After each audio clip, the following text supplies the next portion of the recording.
জম্মু কাশ্মীৰৰ পুলৱামাত সন্ত্ৰাসবাদীৰ আক্ৰমণ অব্যাহত মনেশ্বৰ বসুমতাৰীৰ পঞ্চম মৃত্যুতিথি পালন জম্মু কাশ্মীৰৰ পুলৱামাত সন্ত্ৰাসবাদীৰ আক্ৰমণৰ বলি হৈছিল 40গৰাকী চিআৰপিএফ বাহিনীৰ জোৱান 2019 চনৰ 14 ফেব্ৰুৱাৰী দিনটোতে দেশৰ হকে প্ৰাণ আহুতি দিব লগা হৈছিল এই বীৰ জোৱানসকলে তাৰ ভিতৰত অন্যতম আছিল তামুলপুৰ জিলাৰ কলৱাৰী গাঁৱৰ মনেশ্বৰ বসুমতাৰী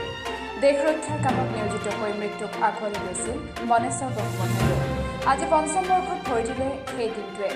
পঞ্চম বাৰ্ষিক মৃত্যুতিথি পালন কৰি শ্বহীদগৰাকীৰ পৰিয়াল তথা আত্মীয় স্বজনে শ্ৰদ্ধাঞ্জলি জ্ঞাপন কৰে আজি শ্বহীদগৰাকীৰ প্ৰতিমূৰ্তিত 134 চিআৰপিএফ নলবাৰীৰ জোৱানসকলে মাল্যাৰ্পণ কৰাৰ লগতে পৰিয়ালৰ লোকে বন্তি প্ৰজ্বলন কৰি আঠুৱাৰজ পৰিৱেশ কৰি শ্বহীদ মনেশ্বৰ বসুমতাৰীৰ লগতে আন শ্বহীদসকলকো স্মৰণ কৰে আনহাতে শ্বহীদ মনেশ্বৰ বসুমতাৰীকে ধৰি 40গৰাকী জোৱানে দেশ ৰক্ষাৰ কামত নিয়োজিত হৈ প্ৰাণ আহুতি দিয়াৰ দৰে দেশত যাতে আন কাৰো বাবে এনেধৰণৰ ঘটনা নঘটে তাৰে কামনা কৰিছে পৰিয়ালবৰ্গই আনহাতে অসম চৰকাৰে শ্বহীদগৰাকীৰ নামত গোৰেশ্বৰ তামুলপুৰ পথছোৱা নামাকৰণ কৰি পথছোৱা নিৰ্মাণ কৰিবলৈ দাবী জনাইছে পৰিয়ালবৰ্গই আমি সেইটো মানে তেওঁ 2019 চনতে এই ৰাস্তাখনৰ নামাকৰণ কৰিছিল যদিও আজিলৈকে মানে যেনে ধৰণৰ সেই নামটো মানে পাব্লিকে গম পাব লাগিছিল সেইটো গম পোৱা নাই বা বহুত মানে নাজানে যে এখন ৰাস্তা তেওঁৰ নামত নামাকৰণ কৰিছে বোলে আজিলৈকে মানে যেনে ধৰণৰ গম পাব লাগিছিল তেনেকুৱা গম পোৱা নাই কিছু মানে পলিটিকেল লিডাৰসকলে গম পায় ছ'চিয়েল ৱৰ্কাৰসকলে গম পায় কিন্তু সাধাৰণ ব্যক্তিসকলে যেনেকুৱা গম পাব লাগিছিল এই ৰাস্তাখনত যেনেকুৱা মানে নামটো গম পাব লাগিছিল চৰকাৰে যেনে ধৰণৰ কৈছিল তেনেকুৱা পাব্লিচিটি হোৱা নাই বুলি আমি ভাবোঁ যিহেতু তেওঁ দেশ মাতৃৰ কাৰণে শ্বহীদ হৈছে তেওঁৰ নামাকৰণে যদি সেই ৰাস্তাখন থাকে তেতিয়াহে তেওঁ কোন আছিল এই ব্যক্তিজন কোনে আছিল তেওঁক মানে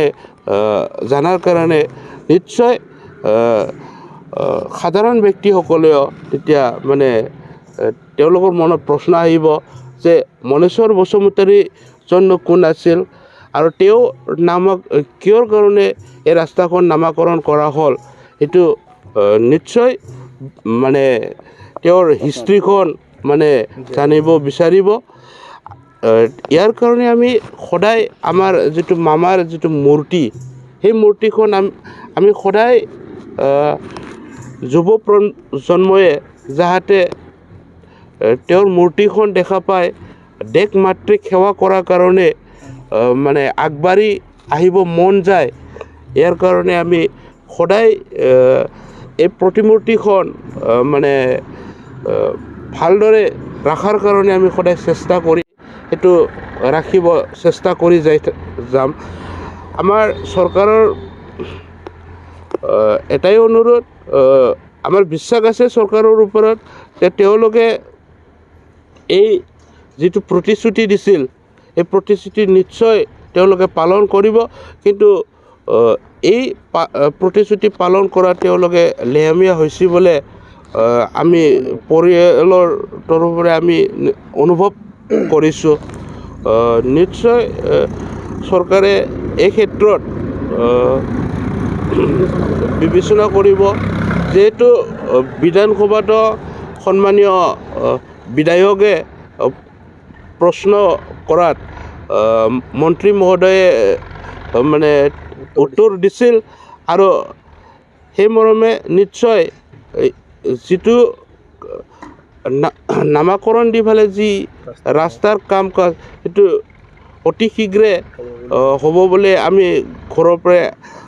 আশা কৰিছোঁ আৰু যেনেধৰণৰ তেওঁৰ নামৰ মানে সেই নামাকৰণ কৰিছে যাতে কৰেশ্বৰ চুকত এটা ডাঙৰ এটা ছাইনবোৰ্ড বা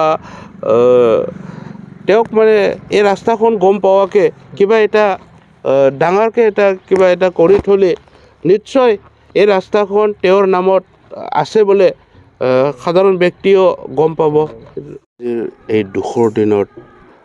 আমি প্ৰতি বছৰে তেওঁৰ মৃত্যু দিৱসটো আমি পালন কৰি আহিছোঁ। এইবছৰো আমি ঘৰৰ পৰিয়ালৰ মানুহসকলে লয় আৰু গাঁৱৰ বাথৌ আৰচেদি আমি আজিৰ যি শ্বহীদ দিৱস সেইটো আমি ঘৰত পালন কৰিছোঁ। আমি খুব এই দিনটো আহিলে মানে মনত বেজাৰ লাগে, দুখ আহে, যাতে আৰু তেনেকুৱা কাণ্ডবোৰ আৰু কাৰো ঘৰত তেনেকুৱা ঘটনা আৰু নহয়, সেইটো আমি সদায় ভগৱানৰ ওচৰত প্ৰাৰ্থনা কৰিছোঁ আৰু তেনেকুৱা ঘটনা যাতে নহয়। যিটো পুলৱামাৰ 2019 চনত 40জন জৱানে নিজৰ দেশ মাতৃক সেৱা কৰি তেওঁলোকৰ প্ৰাণ আহুতি দিব লগা হ'ল, তেনেকুৱা বেদনাদায়ক আৰু মানে কোনোদিন নহওক, সেইটো আমি সদায় ঘৰৰ পৰিয়ালৰ তৰফৰে বাৰে বাৰে ঈশ্বৰৰ মানে प्रार्थना जनाओ और তেনেকুৱা নহওক। सभी को विदित थे कि एक दुखद घटना 14 फरवरी 2019 को विगत पूर्व 5 वर्ष पूर्व हुई थी, जिसमें हमारे सीआरपीएफ के 40 जवान एक कानवाई जो हमारी जा रही थी, आतंकवादियों ने घात लगाकर उसको ब्लास्ट कर दिया था, जिसमें 40 जवान हमारे शहीद हुए थे, वीरगति को प्राप्त हुए थे। बहादुर जवानों ने हमारे काफ़ी साहस के पूर्व बाकी रिटेलिएट किया और साथ बाकी कार्रवाई को विफल किया। आप सबको भी देते कि इस गांव के जो मनेश्वर बासु मतारी जो हेड कांस्टेबल थे, उस समय 98 बटालियन में सेवारत थे, उस घटना में वो भी शहीद हुए थे। आज हम सब सीआरपीएफ महानिदेशालय के निर्देशानुसार पूर्वोत्तर सेक्टर के निर्देशानुसार हमारे कमांडेंट श्री रवि कुमार के निर्देशानुसार आज हम यहाँ पे उस परिवार के समक्ष उपस्थित हुए हैं। हम जो भी देश के अन्यत्र जहाँ पे भी हमारे शहीद कार्मिक या जो हैं उनके परिवारों के साथ हम लोग समय समय पे मिलते रहते हैं, लेकिन आज हमारा एक दिवस है कि हम इनको आए कुशल क्षेम पूछें, कोई समस्या हो तो उसका निदान करने की कोशिश करें। इसी उपलक्ष्य में हम लोग आज यहाँ उपस्थित हुए हैं। আজি আমাৰ মামাৰ লগতে মই আমাৰ পৰিয়ালৰ তৰফৰ পৰা যি 40গৰাকী জৱানে নিজৰ দেশ মাতৃক ৰক্ষা কৰিব যায় তেওঁলোকে শ্বহীদ হ'ব লগা হ'ল, তেওঁলোকক আমি ঘৰৰ পৰিয়ালৰ তৰফৰ পৰা আমি শ্ৰদ্ধাঞ্জলি জনাইছোঁ আৰু তেওঁৰ পৰিয়ালবৰ্গৰ লগত যাতে তেওঁলোকৰ যিটো পৰিয়াল তেওঁলোকৰ যাতে শান্তিৰে থাকিব পাৰক আৰু এনেকুৱা ঘটনা আৰু ভাৰতবৰ্ষতে যাতে নহয়, সেইটো মই বাৰম্বাৰ ঈশ্বৰৰ ওচৰত প্ৰাৰ্থনা জনাইছোঁ।